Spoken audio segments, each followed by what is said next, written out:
Good morning, everyone. It's Rabbi Chaitovsky here. I spoke last week about the possibility of resuming a video Dvar Torah on the weekly Torah portion, and I thought that I would try my hand at it, utilizing the latest in technology here on Zoom, and I hope you'll be able to enjoy this before Shabbat. I came across a statistic recently that during the month of April, the Federal Disaster Hotline received 20,000 phone calls. And just a year ago, in the month of April, they received 1,700 phone calls. Obviously, the coronavirus and isolation and stay at home and now safer at home has taken a toll on people, has affected our hearts, our minds, our souls.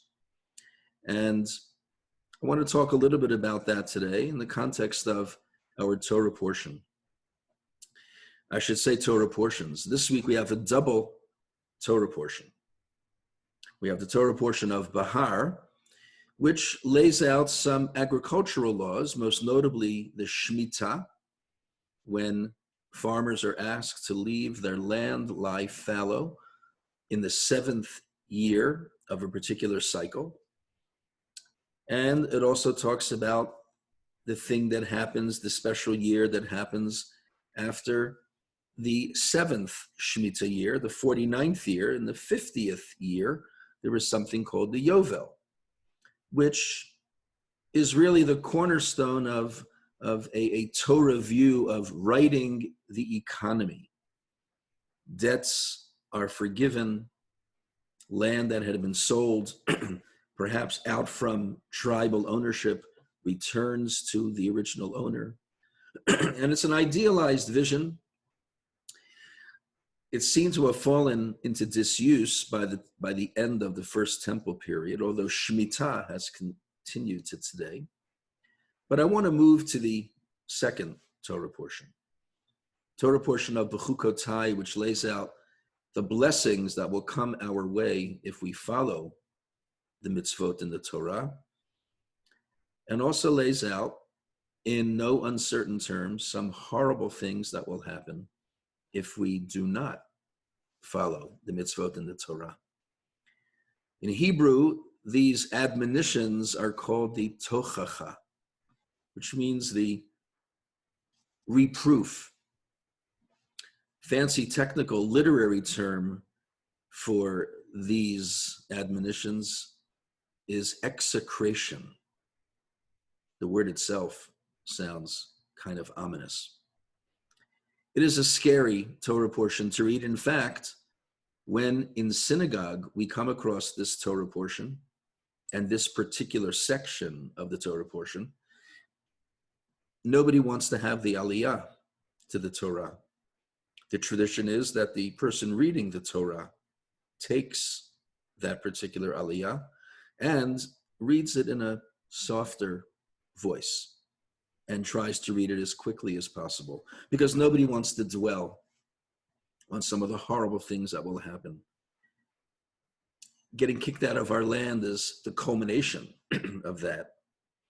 But all the things that will lead up to that because of our willful disobedience of the laws of the Torah will be afflicted by plagues, will be afflicted by losing battles, will be afflicted by all sorts of malaise and all sorts of horrible things.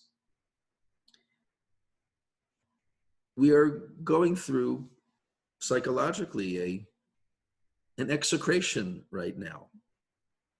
And there's one verse that in our last in-person class, when we were finishing the Torah portion of Bechukotai, which concludes the book of Vayikra, in one of our very last in-person classes on Wednesday, and mark my word, when the synagogue reopens, there will again be a Wednesday morning class right after Minyan, starting at 7:30, to which you are all invited. You see the following verse It says, V'hanisharim bachem, for those that are left behind, v'heveti morech bilvavam, I will instill an unease, an anxiety in their hearts. Bi'artzot oivehem, even as they are living among their enemies. V'radaf otam kol aleh nidaf. And they will start to flee at the sound of a rustling leaf. Poetic phrase, as a driven leaf. The slightest rustling of a branch or a leaf outside is going to instill fear and anxiety in the person. Imagine the psychological state you have to be in order for that to really get you going. The fact is, there are people today, people right now, who are so anxious and who are so discombobulated from what's going on that the slightest little thing can push their button and can set them off. And the Torah's description of this is in the form of a punishment. I am not saying at all that we are being punished in any way.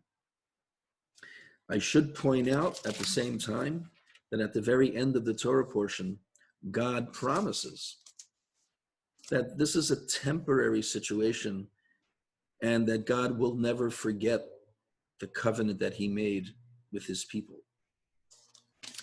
And the tochacha, the execration, the admonitions end on a bit of a high note, a note of optimism. And I know it's hard to be optimistic, but I think we've learned and we see all over the news examples of people choosing to be optimistic and choosing to look not at right now, but look at tomorrow in a way that spells hope. Just yesterday in our synagogue, in our chapel, we had a bar mitzvah. Someone that had been so looking forward to reading Torah the Shabbat in our synagogue. And that wasn't going to happen, but we had a bar mitzvah in the chapel. There were 6 people there. And the bar mitzvah was zoomed to another 30 or 35 across the country through Zoom. And the bar mitzvah boy, Noah Zuckerman, did an unbelievable job leading our service and reading the Torah. He was a real trooper. He spoke beautifully about his take on Shemitah as an example of paying attention to our environment. He really personalized what he did. It was a note of optimism. It was an optimistic moment and one that we all needed. And I thanked him and I thanked his family for letting us do that. In a couple of weeks, right after Shavuot, I'll be doing a wedding, a different kind of wedding, but a celebratory event bringing 2 people in love together and sanctifying their relationship so that they can go on to build a Bayit Ne'eman b'Yisrael. Undoubtedly, an optimistic moment coming one day after the wedding of the Jewish people to God at Mount Sinai with the Torah as their ketubah. Signs of optimism. The New York Times recently had an article, despite uncertain times, choose optimism. And the fact is, our Torah portion, with all the heaviness and the weight behind it, is actually encouraging us to choose optimism. If you scour the internet, if you look for moments that can bring you joy, if you look to your loved ones, if you are lucky enough to have them around you, you'll find moments of joy and reasons to be optimistic. I've always said that in light of contemporary times, our weekly Torah portion often takes on meaning that we never imagined. And I think going through what we're going through now and reading the Torah portions of Behar and especially Bechukotai, the Torah portions take on new meaning. There's lots of anxiety, but that's not a reason to be exclusively pessimistic and to be exclusively anxious. We should look for reasons to be optimistic. We should look for hope. Just look around you, and I think you'll find those reasons. We hope you'll join us tonight for Kabbalat Shabbat at 6:30. Read our touch points to see our schedule for Shabbat, candlelighting time, and Havdalah tomorrow evening after Shabbat is over at about 9 o'clock with me. I wish everyone a Shabbat Shalom.